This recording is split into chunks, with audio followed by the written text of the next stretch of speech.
Case ਕਰਤਾ।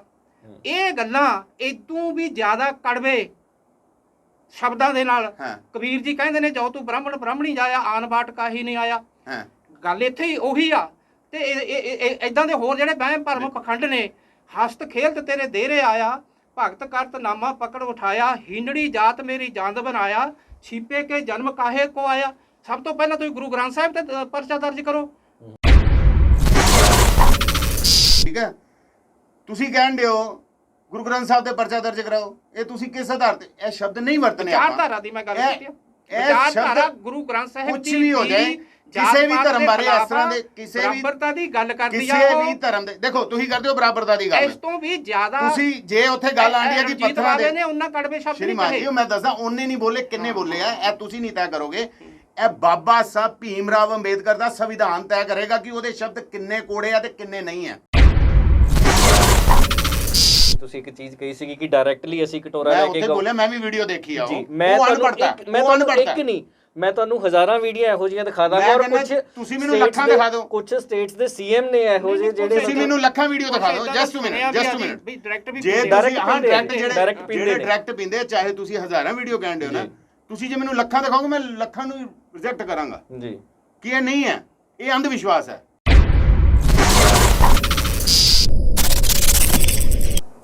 ਦੇਸ਼ ਦੁਨੀਆ ਦੇਖ ਰਹੇ ਸਾਰੇ ਦਰਸ਼ਕਾਂ ਦਾ ਮੈਂ ਅਨੂਪ ਬੈਂਸ ਆਪਣੇ ਇਸ ਖਾਸ ਪ੍ਰੋਗਰਾਮ ਦੇ ਵਿੱਚ ਸਵਾਗਤ ਕਰਦਾ ਹਾਂ।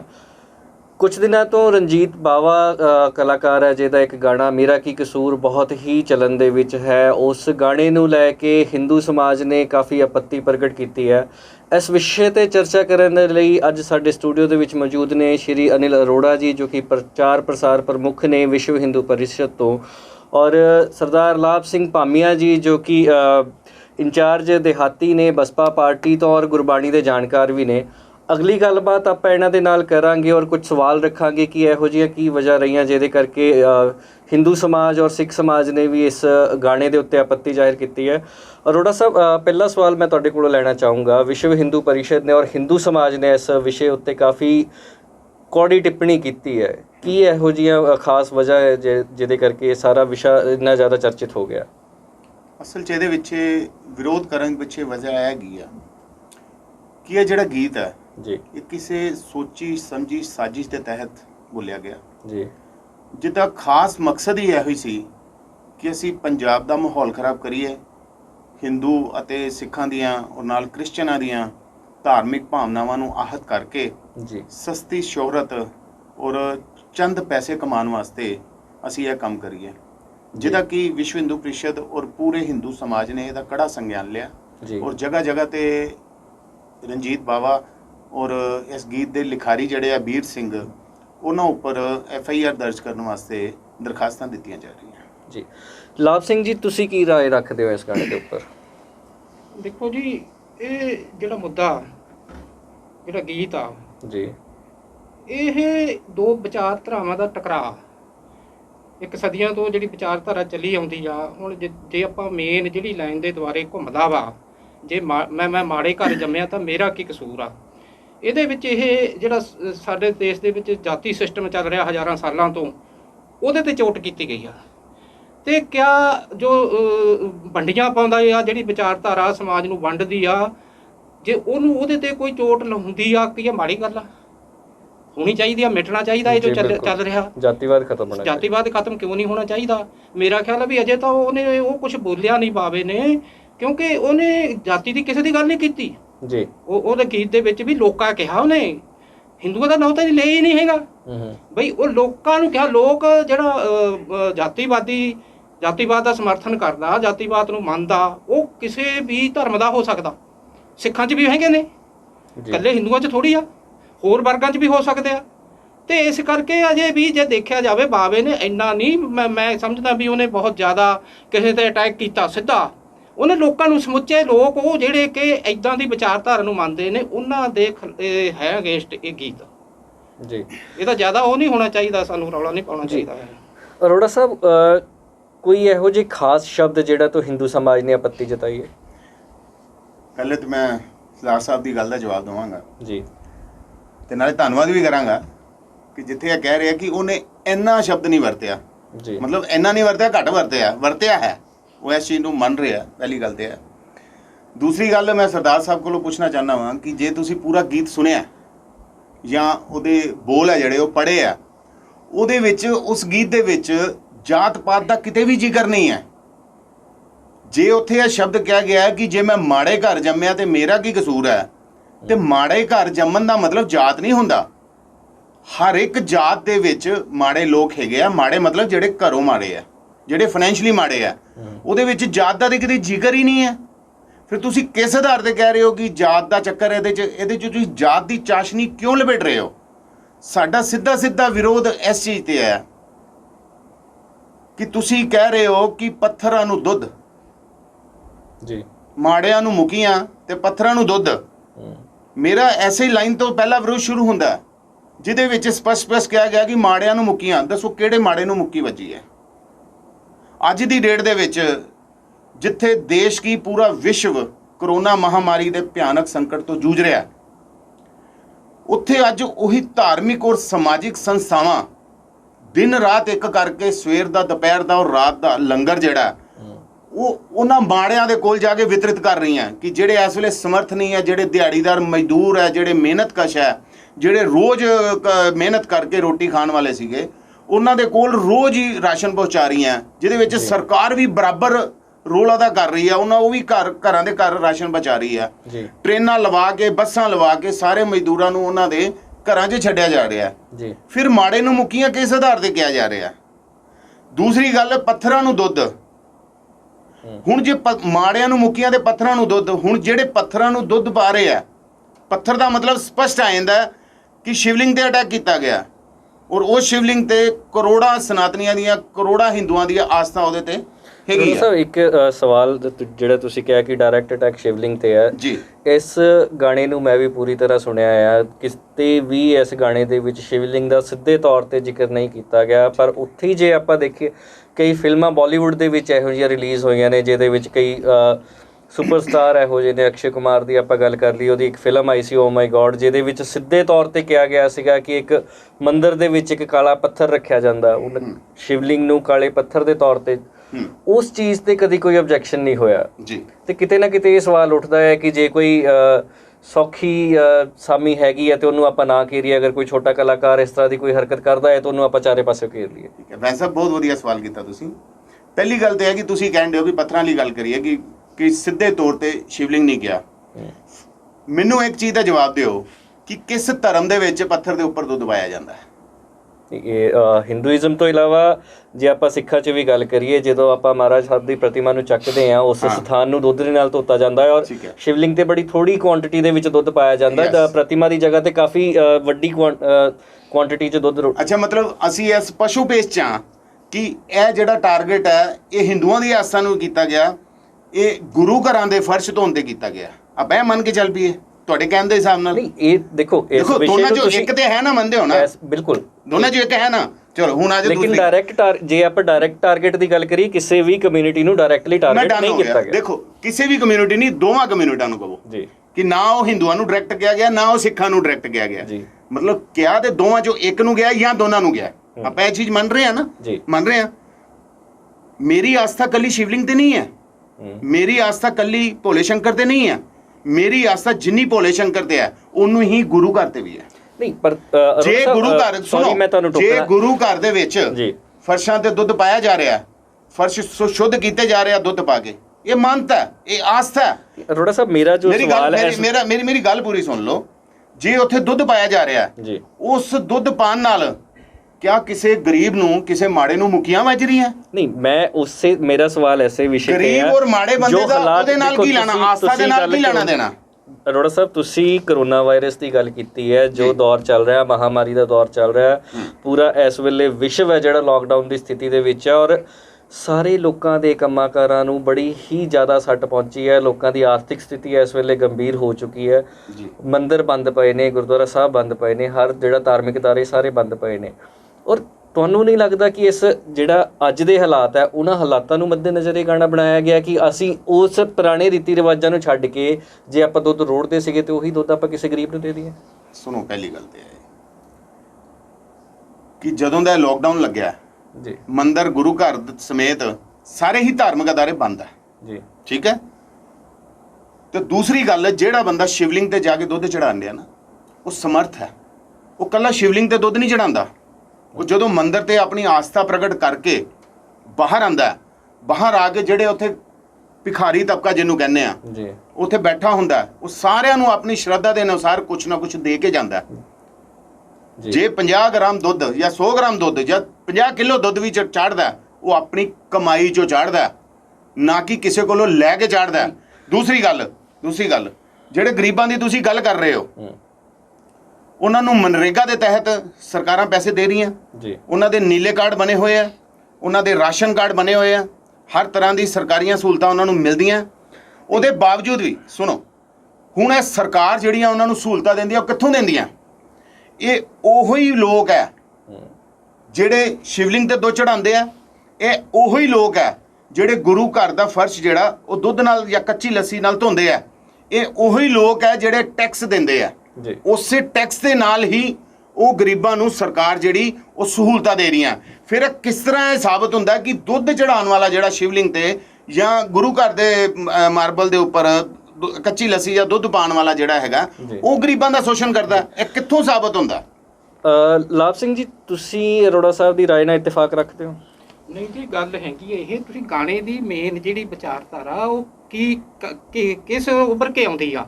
ਵਹਿਮਾਂ ਭਰਮਾਂ ਪਖੰਡਾਂ ਦੇ ਖਿਲਾਫ ਆ ਉਹ ਗੀਤ ਅਸਲ 'ਚ ਲਿਖਿਆ ਹੋਇਆ। ਇਹ ਚਾਹੇ ਸਿੱਖ ਵੀ ਕਰਦੇ ਨੇ ਵਹਿਮ, ਉਹਨੇ ਕਿਹਾ, ਸਿੱਖਾਂ ਬਾਰੇ ਵੀ ਕਿਹਾ, ਈਸਾਈਆਂ ਬਾਰੇ ਵੀ ਕਿਹਾ, ਸਾਰੇ। ਤੇ ਜੇ ਅਸੀਂ ਇਹ ਕਹਿੰਦੇ ਨੇ ਅਰੋੜਾ ਜੀ ਵੀ ਜਾਤ ਪਾਤ ਦੇ ਦੁਆਲੇ ਘੁੰਮਦੀ ਆ ਇਹ ਸਾਰੀ ਵਿਚਾਰਧਾਰਾ ਗੀਤ ਦੀ, ਕਿਉਂਕਿ ਉਹਨੇ ਰਵਿਦਾਸ ਦਾ ਨਾਮ ਲਿਆ ਜੀ, ਵੀ ਤੁਸੀਂ ਉਹਨੂੰ ਕੱਢ ਦੋ ਵਿੱਚੋਂ। ਇਹਦਾ ਮਤਲਬ ਇਹ ਆ ਧੱਕੇ ਨਾਲ ਐਸੀ ਨੂੰ ਜਾਤ ਨਾਲ ਜੋੜੀ ਜਾਓਗੇ। ਇੱਕ ਸ਼ਬਦ ਦੱਸੋ, ਇੱਕ ਮਿੰਟ, ਉਹਦੇ ਵਿੱਚ ਲਿਖਿਆ ਗਿਆ ਕਿ ਜੇ ਮਾਰੇ ਘਰ ਜੰਮਿਆ ਤੇ ਮੇਰਾ ਕੀ ਕਸੂਰ ਹੈ? ਉਹਨਾਂ ਦੀ ਗੱਲ ਉਹਦੇ ਵਿੱਚ ਸ਼ਬਦ ਲਿਖਿਆ ਹੋਇਆ। ਅਰੋੜਾ ਸਾਹਿਬ ਉਹਨਾਂ ਦੀ ਗੱਲ ਖਤਮ ਹੋ ਨਾ ਵੀ ਉੱਥੇ ਹਿੰਦੂ ਦਾ ਜੇ ਨਾਮ ਨਹੀਂ ਲਿਆ, ਸਾਨੂੰ ਇਹ ਕਿਹਾ ਗਿਆ, ਇਵੇਂ ਇੱਥੇ ਵੀ ਇਹ ਗੱਲ ਇਹੀ ਆ। ਅੱਛਾ, ਇੱਥੇ ਤੁਸੀਂ ਮਤਲਬ ਜਾਤ ਸਮਝ ਲਿਆ, ਉੱਥੇ ਹਿੰਦੂ ਨਹੀਂ ਸਮਝ ਰਹੇ। ਵਿਚਾਰ ਜਿਹੜਾ ਗੀਤ ਆ ਉਹ ਇਸ ਦੇਸ਼ ਦੇ ਜਾਤੀ ਬਿਲਕੁਲ, ਮੈਂ ਤੁਹਾਡੀ ਵਹਿਮਾਂ ਭਰਮਾਂ ਪਖੰਡਾਂ ਤੇ ਅਟੈਕ ਕਰਦਾ। ਸ਼੍ਰੀਮਾਨ ਜੀ, ਮੈਂ ਤੁਹਾਡੀ ਗੱਲ ਨੂੰ 100% ਸਮਝ ਵੀ ਰਿਹਾ ਵਾਂ ਔਰ ਉਹਦਾ ਰਿਪਲਾਈ ਵੀ ਦੇ ਰਿਹਾ ਵਾਂ। ਉਹਦੇ ਤੇ ਕਰਤਾ ਕੇਸ ਕਰਤਾ। ਇਹ ਗੱਲਾਂ ਇਦੋਂ ਵੀ ਜ਼ਿਆਦਾ ਕੜਵੇ ਸ਼ਬਦਾਂ ਦੇ ਨਾਲ ਕਬੀਰ ਜੀ ਕਹਿੰਦੇ ਨੇ, ਜੋ ਤੂੰ ਬ੍ਰਾਹਮਣੀ ਜਾਇਆ ਆਨ ਬਾਟ ਕਾਹੀ ਨਹੀਂ ਆਇਆ। ਗੱਲ ਇੱਥੇ ਹੀ ਉਹੀ ਆ। ਤੇ ਇਦਾਂ ਦੇ ਹੋਰ ਜਿਹੜੇ ਵਹਿਮ ਭਰਮ ਪਖੰਡ ਨੇ, ਹਸਤ ਖੇਲਤ ਤੇਰੇ ਦੇਰੇ ਆਇਆ, ਭਗਤ ਕਰਤ ਨਾਮਾ ਪਕੜ ਉਠਾਇਆ, ਹੀਨੜੀ ਜਾਤ ਮੇਰੀ ਜੰਦ ਬਣਾਇਆ, ਛੀਪੇ ਕੇ ਜਨਮ ਕਾਹੇ ਕੋ ਆਇਆ। ਸਭ ਤੋਂ ਪਹਿਲਾਂ ਤੁਸੀਂ ਗੁਰੂ ਗ੍ਰੰਥ ਸਾਹਿਬ ਤੇ ਪਰਚਾ ਦਰਜ ਕਰੋ। ਇਹ ਗੱਲ ਉਹਦੇ ਨਾਲ ਸ਼੍ਰੀਮਾਨ ਜੀ, ਗੱਲ ਆਪਸ ਵਿੱਚ ਕਰੀਏ। ਸ਼੍ਰੀ ਗੁਰੂ ਗ੍ਰੰਥ ਸਾਹਿਬ ਜੀ ਨੂੰ ਵਿੱਚ ਨਾ ਲਿਆਓ। ਨਹੀਂ, ਤੁਸੀਂ ਕਹਿੰਦੇ ਹੋ ਸ਼੍ਰੀ ਗੁਰੂ ਗ੍ਰੰਥ ਸਾਹਿਬ ਜੀ ਦੇ ਪਰਚਾ ਦਰਜ ਕਰੋ, ਇਹ ਤੁਹਾਡੀ ਭਾਸ਼ਾ ਠੀਕ ਨਹੀਂ ਹੈ, ਇਹਨੂੰ ਠੀਕ ਕਰੋ। ਪਹਿਲੇ ਤੁਸੀਂ ਦਸਤਾਰ ਸਜਾਈ ਹੋਈ ਹੈ, ਸਿੱਖ ਸੱਜੇ ਹੋਏ ਹੋ, ਤੁਹਾਡੇ ਮੂੰਹ ਇਹ ਸ਼ਬਦ ਸ਼ੋਭਾ ਨਹੀਂ ਦਿੰਦੇ। ਤੁਸੀਂ ਕਹਿ ਰਹੇ ਹੋ ਕਿ ਗੁਰੂ ਗ੍ਰੰਥ ਸਾਹਿਬ ਦੇ ਪਰਚਾ ਕਰੋ, ਤੁਸੀਂ ਕਿਸ ਆਧਾਰ ਤੇ ਨਹੀਂ ਗੱਲ ਕਹਿੰਦੇ ਹੋ? ਜਿਸ ਵਿਚਾਰਧਾਰਾ ਦੇ ਇਸਤੇਮਾਲ ਨਹੀਂ ਕਰਨਾ ਕਿਸੇ ਵੀ ਧਰਮ ਦੇ ਖਿਲਾਫ, ਚਾਹੇ ਉਹ ਕੁਰਾਨ ਹੈ, ਚਾਹੇ ਉਹ ਬਾਈਬਲ ਹੈ, ਚਾਹੇ ਗੁਰੂ ਗ੍ਰੰਥ ਸਾਹਿਬ ਹੈ, ਚਾਹੇ ਉਹ ਰਾਮਾਇਣ ਹੈ। ਉਹ ਤੁਸੀਂ ਨਹੀਂ ਚਾਹੁੰਦੇ ਉਹ ਬਰਾਬਰਤਾ ਲਿਆਉਣੀ। ਵਿਚਾਰ ਕਰੋ। ਦੇਖੋ, ਮੈਂ ਤੁਹਾਨੂੰ, ਤੁਸੀਂ ਮੇਰੇ ਤੋਂ ਬਹੁਤ ਵੱਡੇ ਹੋ, ਮੇਰੇ ਪਿਤਾ ਸਮਾਨ, ਜਾਰੀ ਰੱਖਣਾ ਚਾਹੁੰਦੇ ਨੇ, ਜਿਹਦੇ ਨਾਲ ਕਿ ਗਰੀਬ ਦਾ ਸ਼ੋਸ਼ਣ ਹੁੰਦਾ। ਤੇ ਉਹ ਮੇਰੀ ਹੱਥ ਜੋੜ ਕੇ ਤੁਹਾਨੂੰ ਬੇਨਤੀ ਹੈ ਕਿ ਜਦੋਂ ਤੁਹਾਡਾ ਇੰਟਰੋਡਕਸ਼ਨ ਤੁਹਾਡੀ ਕਰਾਈ ਗਈ ਹੈ, ਉਹਦੇ ਵਿੱਚ ਸਪਸ਼ਟ ਇੱਕ ਚੀਜ਼ ਇਹ ਵੀ ਕਹੀ ਗਈ ਸੀ ਕਿ ਤੁਸੀਂ ਬਸਪਾ ਦੇ ਆਗੂ ਤੇ ਹੈਗੇ ਹੀ ਹੋ, ਨਾਲ ਤੁਸੀਂ ਗੁਰਬਾਣੀ ਦੇ ਗਿਆਤਾ ਵੀ ਹੋ। ਇਹ ਵੀ ਗੱਲ ਨਾਲ ਸਾਡੇ ਐਂਕਰ ਸਾਹਿਬ ਨੇ ਦੱਸੀ ਹੈ। ਠੀਕ ਹੈ, ਤੁਸੀਂ ਕਹਿੰਦੇ ਹੋ ਗੁਰੂ ਗ੍ਰੰਥ ਸਾਹਿਬ ਤੇ ਪਰਚਾ ਦਰਜ ਕਰਾਓ। ਇਹ ਤੁਸੀਂ ਕਿਸ ਆਧਾਰ ਤੇ? ਇਹ ਸ਼ਬਦ ਨਹੀਂ ਵਰਤਨੇ ਆਪਾਂ। ਵਿਚਾਰਧਾਰਾ ਦੀ ਮੈਂ ਗੱਲ ਕੀਤੀ ਆ। ਇਹ ਸ਼ਬਦ ਗੁਰੂ ਗ੍ਰੰਥ ਸਾਹਿਬ ਕੁਝ ਵੀ ਹੋ ਜਾਏ, ਕਿਸੇ ਵੀ ਧਰਮ ਬਾਰੇ ਇਸ ਤਰ੍ਹਾਂ ਦੇ ਕਿਸੇ ਵੀ ਬਰਾਬਰਤਾ ਦੀ ਗੱਲ ਕਰਦੀ ਆ। ਕਿਸੇ ਵੀ ਧਰਮ ਦੇ ਦੇਖੋ, ਤੁਸੀਂ ਕਰਦੇ ਹੋ ਬਰਾਬਰਤਾ ਦੀ ਗੱਲ, ਇਸ ਤੋਂ ਵੀ ਜ਼ਿਆਦਾ ਤੁਸੀਂ ਜੇ ਉੱਥੇ ਗੱਲ ਆਂਦੀ ਹੈ ਕਿ ਪੱਥਰਾਂ ਦੇ ਨੇ ਉਹਨਾਂ ਕੜਵੇ ਸ਼ਬਦ ਨਹੀਂ ਕਹੇ। ਸ਼੍ਰੀਮਾਨ, ਮੈਂ ਦੱਸਦਾ, ਉਹਨੇ ਨਹੀਂ ਬੋਲੇ, ਕਿੰਨੇ ਬੋਲੇ ਆ, ਇਹ ਤੁਸੀਂ ਨਹੀਂ ਤੈਅ ਕਰੋਗੇ। ਇਹ ਬਾਬਾ ਸਾਹਿਬ ਭੀਮ ਰਾਵ ਅੰਬੇਦਕਰ ਦਾ ਸੰਵਿਧਾਨ ਤੈਅ ਕਰੇਗਾ ਕਿ ਉਹਦੇ ਸ਼ਬਦ ਕਿੰਨੇ ਕੋੜੇ ਆ ਤੇ ਕਿੰਨੇ ਨਹੀਂ ਆ। ਠੀਕ ਹੈ, ਉਹਦੇ ਨਾਲ ਜੋ ਰਣਜੀਤ ਬਾਵੇ ਨੇ ਕੀਤਾ, ਉਹਦੀ ਸੰਵਿਧਾਨ ਦੇ ਦਾਇਰੇ 'ਚ ਰਹਿ ਕੇ ਹੀ ਪੁਲਿਸ ਪ੍ਰਸ਼ਾਸਨ ਨੂੰ ਮੰਗ ਕੀਤੀ ਗਈ, ਜਿਹੜਾ ਇੱਕ ਤਰੀਕਾ ਜੋ ਬਾਬਾ ਸਾਹਿਬ ਭੀਮ ਰਾਵ ਅੰਬੇਦਕਰ ਨੇ, ਤੁਸੀਂ ਬਸਪਾ ਆਗੂ ਹੋ, ਤੁਸੀਂ ਸੰਵਿਧਾਨ ਦੀ ਵੀ ਜਾਣਕਾਰੀ ਮੇਰੇ ਨਾਲ ਤੁਹਾਨੂੰ ਵੱਧ ਹੋਣੀ ਚਾਹੀਦੀ ਹੈ ਕਿ ਕੋਈ ਉਹਦੇ ਨਾਲ ਕੋਈ ਮਾਰ ਕੁੱਟ ਨਹੀਂ ਕੀਤੀ, ਉਹਦੇ ਘਰ ਤੇ ਪਥਰਾਵ ਨਹੀਂ ਕੀਤਾ, ਉਹਦੀ ਗੱਡੀ ਨਹੀਂ ਭੰਨੀ ਜਾ ਕੇ, ਉਹਨੂੰ ਕੁੱਟਿਆ ਨਹੀਂ, ਜਿਸ ਤਰ੍ਹਾਂ ਪਾਸਟ ਦੇ ਵਿੱਚ ਆਪਾਂ ਦੇਖਦੇ ਪਏ ਹਾਂ। ਤੁਸੀਂ ਕੀ ਸਮਝਦੇ ਹੋ? ਜਰਮਨ ਦੇ ਵਿੱਚ ਚਲੇ ਜਾਓ, ਇੱਕ ਇਸਲਾਮ ਧਰਮ ਦੀ, ਸਾਰੇ ਧਰਮ ਵਧੀਆ, ਇੱਕ ਪੇਂਟਿੰਗ ਬਣਾ ਦਿੱਤੀ ਗਈ ਸੀ, ਉਸ ਬਿਲਡਿੰਗ 'ਚ ਵੜ ਕੇ ਸਾਰਿਆਂ ਨੂੰ ਗੋਲੀਆਂ ਨਾਲ ਭੁੰਨ ਦਿੱਤਾ ਗਿਆ ਸੀ। ਅਸੀਂ ਜਿਸ ਦੇਸ਼ 'ਚ ਰਹਿੰਦੇ ਹਾਂ, ਉਸ ਦੇਸ਼ ਦੇ ਵਿੱਚ ਲੋਕਤੰਤਰ ਹੈ, ਉਸ ਦੇਸ਼ ਦੇ ਵਿੱਚ ਉਹਦਾ ਸੰਵਿਧਾਨ ਹੈ। ਜੇ ਕਿਸੇ ਨੇ ਕੁਝ ਗਲਤ ਬੋਲਿਆ, ਉਹਦਾ ਸਾਨੂੰ ਦੁੱਖ ਲੱਗਾ ਜਾਂ ਤੁਹਾਨੂੰ ਦੁੱਖ ਲੱਗਾ, ਤੁਸੀਂ ਪੁਲਿਸ ਦੇ ਕੋਲ ਜਾ ਕੇ ਉਸ ਚੀਜ਼ ਦੀ ਐਪਲੀਕੇਸ਼ਨ ਦਿੰਦੇ ਹੋ ਕਿ ਭਾਈ ਸਾਡੇ ਨਾਲ ਇਹ ਨਜਾਇਜ਼ ਹੋਈ ਹੈ, ਸਾਡੀਆਂ ਧਾਰਮਿਕ ਭਾਵਨਾਵਾਂ ਆਹਤ ਹੋਈਆਂ, ਸਾਨੂੰ ਨਿਆਂ ਦਿਓ। ਪੁਲਿਸ ਉਹਦੇ ਤੇ FIR ਦਰਜ ਕਰਦੀ ਹੈ, ਉਸ ਤੋਂ ਬਾਅਦ ਉਹਦਾ ਚਲਾਨ ਕੋਰਟ 'ਚ ਪੇਸ਼ ਹੋਣਾ, ਫਿਰ ਉਹਦੇ ਚਾਰਜ ਲੱਗਣਾ ਉਹਦੇ ਤੇ, ਉਸ ਤੋਂ ਬਾਅਦ ਗਵਾਹੀਆਂ ਹੋਣੀਆਂ, ਸਬੂਤ ਹੋਣੇ ਆ, ਉਸ ਤੋਂ ਬਾਅਦ ਸਾਬਤ ਹੋਏਗਾ ਕਿ ਰਣਜੀਤ ਬਾਵਾ ਦੋਸ਼ੀ ਹੈ ਜਾਂ ਨਿਰਦੋਸ਼ ਹੈ।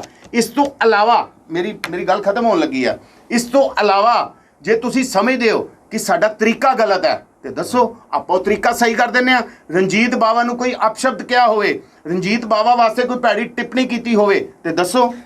ਦੂਸਰੀ ਗੱਲ, ਤੁਸੀਂ ਕਹਿੰਦੇ ਹੋ ਤੁਸੀਂ ਟਿੱਪਣੀ ਤੇ ਮੈਂ ਆਣਾ ਉੱਥੇ ਵੀ ਆਵਾਂ, ਜੋ ਕਹੋਗੇ ਸਾਰੀਆਂ ਗੱਲਾਂ ਦੇ ਜਵਾਬ ਦੇਵਾਂਗੇ ਤੁਹਾਨੂੰ।